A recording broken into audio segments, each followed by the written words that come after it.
Good afternoon, guys. Okay, today we are going to discuss about the topic exceptions to the law of demand.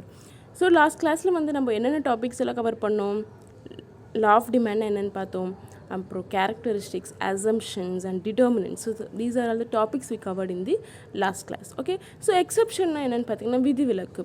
So law of demand வந்து relate ஆகாத ஒரு topics தான் நம்ம வந்து exceptions அப்படின்னு சொல்ல போகிறோம். ஸோ யூஸ்வலாக law of demandோட கண்டிஷன் என்ன, when a price of a commodity increases, the demand will automatically decrease. So price வந்து increase ஆகுறப்போ அந்த ப்ராடக்டோட டிமாண்ட் வந்து டிக்ரீஸ் ஆகும் அப்படின்னு படித்தோம். அப்போ நீங்கள் வந்து லாஸ்ட் கிளாஸில் நீங்கள் வந்து கிராஃப் ட்ரா பண்ணியிருப்பீங்க. எப்படி ட்ரா பண்ணீங்க graph, X axis and Y axis எல்லாம் ட்ரா பண்ணீங்க. ஸ்லோப் எப்படி இருந்துச்சு அப்படின்னு அப்சர்வ் பண்ணிங்களா? ஸ்லோப் வந்து லெஃப்ட் டு ரைட் டவுன்வேர்ட்ஸில் வந்து ட்ரா பண்ணியிருப்பீங்க. ஸோ இந்த ஒரு எக்ஸெப்ஷன் அப்படி என்னன்னு பார்த்தீங்கன்னா,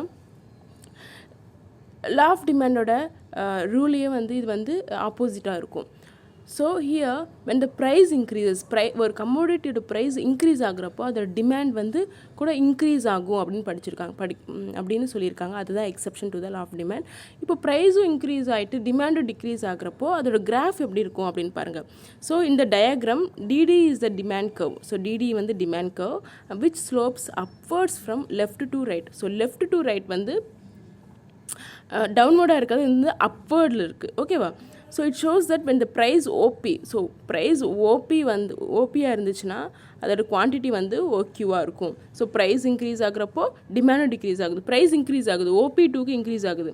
ஆட்டோமேட்டிக்கலி குவான்டிட்டி ஆஃப் டிமாண்ட் கூட OQ2க்கு இன்க்ரீஸ் தான் ஆகிட்டு இருக்குது. ஸோ இப்படி தான் இருக்கும் எக்ஸெப்ஷன் டிமாண்ட் கர்வோட கிராஃப். ஓகேவா? ஸோ ப்ரைஸ் இன்க்ரீஸ் ஆகுறப்போ குவான்டிட்டி டிமாண்ட் இன்க்ரீஸ் ஆகுறப்போ அதோட கிராஃப் எப்படி இருக்குன்னு பார்த்தீங்கன்னா, it will extend from left to rights towards like அப்வர்ட்ஸில் வந்து நம்ம வந்து ட்ரா பண்ணணும். அதுதான் exception to the law of demand. Okay, and coming to reasons for exception demand curve. So exception demand curve வந்து அரைஸ் ஆகிறதுக்கு என்னெல்லாம் ரீசன் அப்படின்னு பார்க்கலாம். So Giffen paradox. So Giffen paradox you may expect this for 2 mark question. Okay, so Giffen paradox அப்படின்னு என்ன பார்த்தீங்கன்னா, Giffen good or inferior good is an exception to the law of demand. When the price of a inferior good falls, the poor will buy less and vice versa அப்படின்னு சொல்லியிருக்காங்க. இது கூட ஒரு வந்து exception தான். ஒரு இன்ஃபீரியர் குட் லைக் இன்ஃபீரியர் குட்னா சுப்பீரியர்னா என்ன, அதிகமான விலை, இன்ஃபீரியர்னா கம்மியாக. ஓகேவா? ஸோ ஒரு இன்ஃபீரியர் குடோட ப்ரைஸ் வந்து குறையிறப்போ பூர் பீப்புள் என்ன பண்ணுவாங்க, யூஸ்வலாக என்ன பண்ணுவாங்க, ஒரு வந்து நம்ம நார்மலாக டெய்லி பேசிக் நீட்ஸோட பொருள் வந்து ரொம்ப கம்மியாக இருக்குது, ரொம்ப கம்மியாக விற்கிறாங்கன்னா இவங்க வந்து ரொம்ப கொஞ்சம் ஏழையாக இருக்கிறவங்க நிறையா போய் வாங்குவாங்க இல்லையா? ஸோ இங்கே வந்து இந்த எக்ஸெப்ஷன் பார்த்திங்கன்னா, பொருளோட விலை கம்மியாகிறப்போ அது வந்து புவர் பீப்புள் வந்து ரொம்ப கம்மியாக வாங்குறாங்க அப்படின்னு படிக்கிறோம். அதுதான் Giffen paradox. Okay, so Veblen or demonstration effect. இந்த இது எக்ஸ்பிளைன் பண்ணுது அப்படின்னு பார்த்தீங்கன்னா, இந்த exception demand curve throughout his doctrine of conspicuous consumption. So rich people doctrine of conspicuous consumption அப்படின்னு என்னென்னு பார்த்தீங்கன்னா, ரிச் பீப்புள் வந்து ஒரு சர்டன் கூட்ஸ் வந்து நிறைய வாங்குவாங்க. எதுக்கு?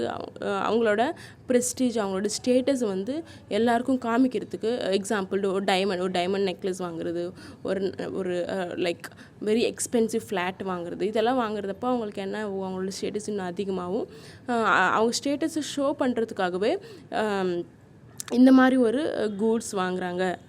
அதோட எஃபெக்ட் தான் என்னென்னு சொல்லுவாங்க, வெப்லன் ஆர் டெமான்ஸ்ட்ரேஷன் எஃபெக்ட் அப்படின்னு சொல்லுவாங்க. ஸோ இக்னோரன்ஸ்னு அறியாண்மை. Okay, sometimes the quality of commodity is judged by its price. Consumers think that the product is superior if the price is high. So ஒரு வந்து சம்டைம்ஸ் வந்து நம்ம என்ன நினைப்போம், ரொம்ப ரொம்ப காஸ்ட்லியாக இருந்துச்சுன்னா அது வந்து ரொம்ப அந்த ப்ராடக்ட் வந்து லைக் அந்த ப்ராடக்ட் வந்து ரொம்பவே நல்ல குட் குவாலிட்டியான ப்ராடக்ட், அதுதான் ரொம்ப ரேட் அதிகமாக இருக்குது அப்படின்னு நினைக்கிறோம். அந்த ஒரு இக்னோரன்ஸை தான் என்ன சொல்கிறாங்கன்னா, அந்த ஒரு இக்னோரன்ஸ்னால கூட இந்த ஒரு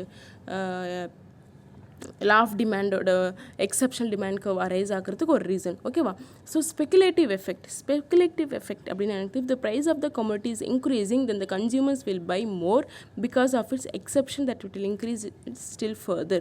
ஸோ ஸ்பெகுலேட்டிவ் எஃபெக்ட்னா, ஒவ்வொரு வாட்டியும் ஒரு கமோடிட்டியோட ப்ரைஸ் வந்து ரொம்பவே இன்க்ரீஸ் ஆகும்.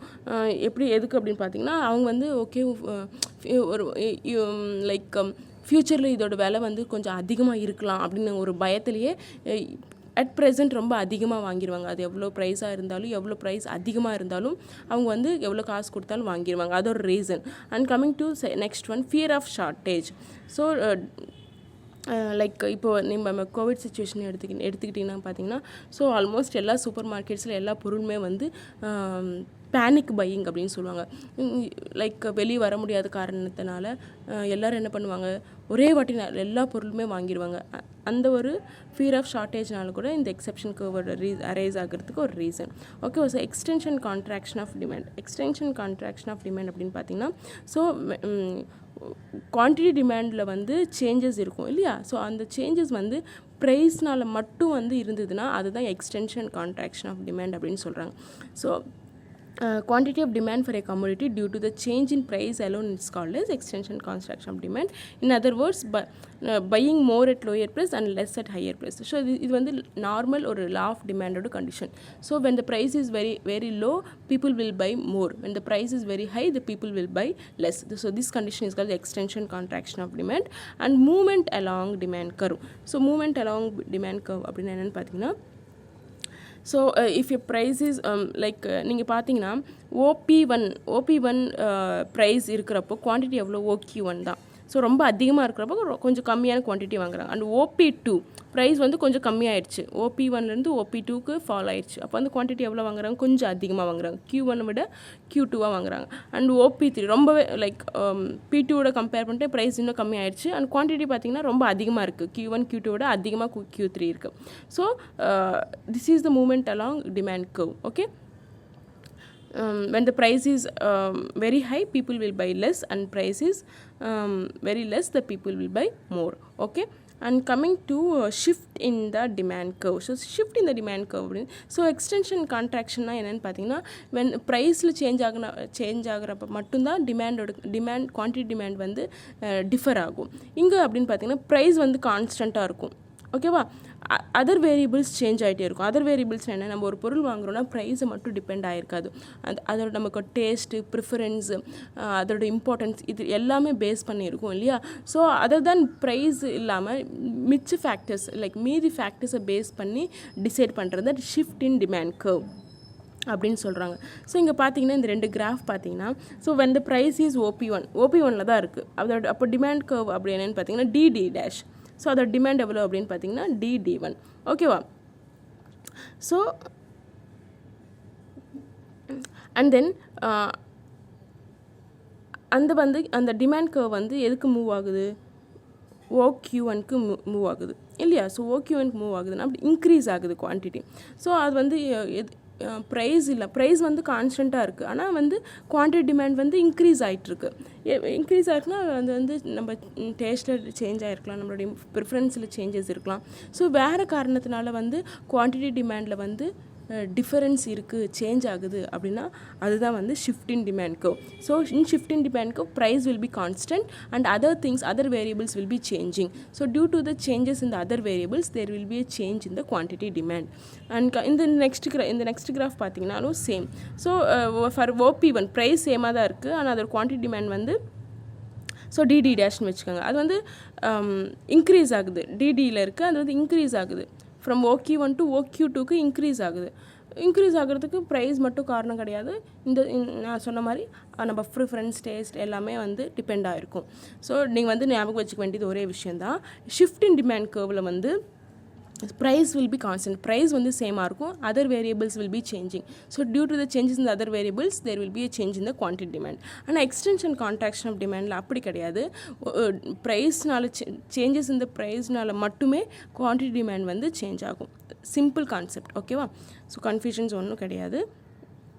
Okay, so this is about law of demand. Here ends this topic. Okay, thank you.